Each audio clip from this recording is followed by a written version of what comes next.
Bonjour et bienvenue sur cette vidéo sur la démonstration de la formule des dosages. Donc, dans un premier temps, je prends une équation basique. Donc, coefficient A fois la molécule A plus coefficient B fois la molécule B donne, dans la réaction, coefficient C fois la molécule C plus petit d, coefficient petit d fois la molécule D. Donc, c'est basique, c'est peut-être un petit peu concombre, mais après je ferai des exemples, ça ira beaucoup mieux. Et donc pour démontrer la formule des dosages, je vais partir sur le classique, le tableau d'avancement. Donc j'ai mis l'équation, j'ai remis les trois états de mon tableau d'avancement, état initial, état quelconque, état final. Donc dans l'état initial, je vais mettre Na, Nb pour le nombre de moles, et a priori j'ai 0 et 0 pour mes produits en début de réaction. Et ensuite, je regarde les coefficients. Pour la molécule A, un coefficient A, donc dans mon tableau, je vais retirer A fois l'avancement X. Pour la molécule B, j'ai un coefficient B, donc Na moins Bx. Et pour C et D, coefficient fois X, donc Cx, Dx. Classique. État final, donc sous-entendu que moi, mon état final, c'est l'équivalence qui m'intéresse dans mon dosage. Donc on remplace X par le X max, partout. Et ce qui diffère dans les dosages par rapport à l'état final, donc l'état d'équivalence, c'est que l'équivalence est définie par le fait qu'on a consommé mes deux réactifs. Donc A est nul, B est nul. Et je vais partir de cet état de fait pour déterminer l'état X max, l'état maximal, comme on le ferait sur une équation, enfin un tableau d'avancement basique. Donc je réécris mes deux états, pour A et pour B, puis je vais regarder pour A, je vais résoudre l'équation, je fais passer moins AX à droite, donc il devient plus, et puis après je vais faire passer le petit coefficient A de l'autre côté, donc nombre de moles de A divisé par A égale X max. De l'autre côté, je fais la même chose, donc je fais passer Bx max de l'autre côté, et ensuite je fais passer le petit b de ce côté-là. Donc nombre de moles de B sur coefficient B. Comme j'ai qu'un seul X max ici, vu que les deux réactifs sont limitants, je vous rappelle qu'à l'équivalence, les deux ont été consommés, donc ces deux X max sont identiques. Et on retrouve donc la formule des dosages, enfin l'équivalence des dosages, nombre de moles de A sur son coefficient égale nombre de moles de B sur son coefficient. Donc l'un des deux est le titrant, l'autre est le titré. Et donc après, en fonction de l'exercice, vous saurez ou vous aurez à deviner qui est le titrant, qui est le titré. Alors on va mettre ça en application dans un exemple. Par exemple, voilà, on dose un volume de 25 ml d'une solution aqueuse d'acide oxalique, concentration C2 qui est a priori inconnue, c'est ma solution titrée, par une solution aqueuse acidifiée de permanganate de potassium de concentration C1, donc solution titrante. Donc, l'équivalence est atteinte pour un volume V équivalent de 10 ml. Donc, on a rajouté 10 ml de permanganate de potassium. Et j'ai besoin aussi de l'équation du dosage. Donc, ici, MnO4-, donc le titrant, et ici le titré. Et les H+, provenant de l'acidification de ma solution de permanganate de potassium.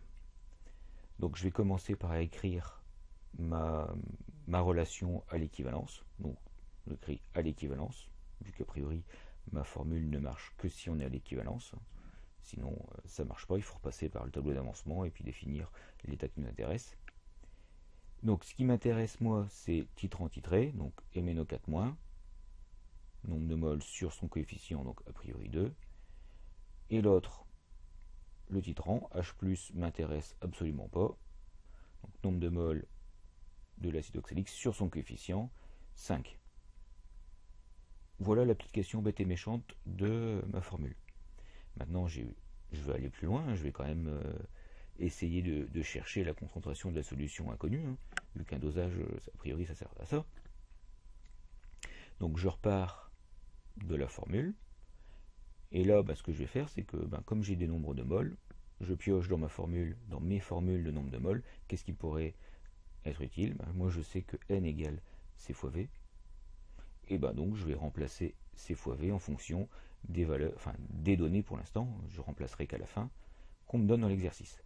Donc pour le nombre de moles de MnO4-, concentration C1 fois le volume à l'équivalence sur 2, et pour l'acide oxalique, on m'a dit C2 fois V2 sur 5. Voilà, j'ai la relation non plus avec les nombres de moles, mais avec les données de l'exercice, donc concentration et volume. Et après, c'est ce que je cherche, c'est C2, donc je vais faire passer le 5 à gauche, le V2 de l'autre côté, donc a priori ma concentration C1, donc solution titrée, 5C1 fois V équivalence sur 2V2, je remplace, donc 5, C1, indice moins 1, 10 millilitres que je mets en litres, divisé par 2 fois V2, donc le volume initial 25 millilitres que je mets aussi en litres. Et si je ne me suis pas trompé, 1 fois 10 puissance moins 1 mol par litre. Donc j'ai la concentration de ma solution inconnue, avec, je trouve, un minimum de calcul. Alors après, pour les récalcitrants, je vais essayer de faire la même chose avec un tableau d'avancement. Donc état initial, état intermédiaire, état final. Donc N1, N2 pour les nombres de moles. Donc j'ai remis C1V1, enfin C1V1 équivalent, C2 V2 équivalent.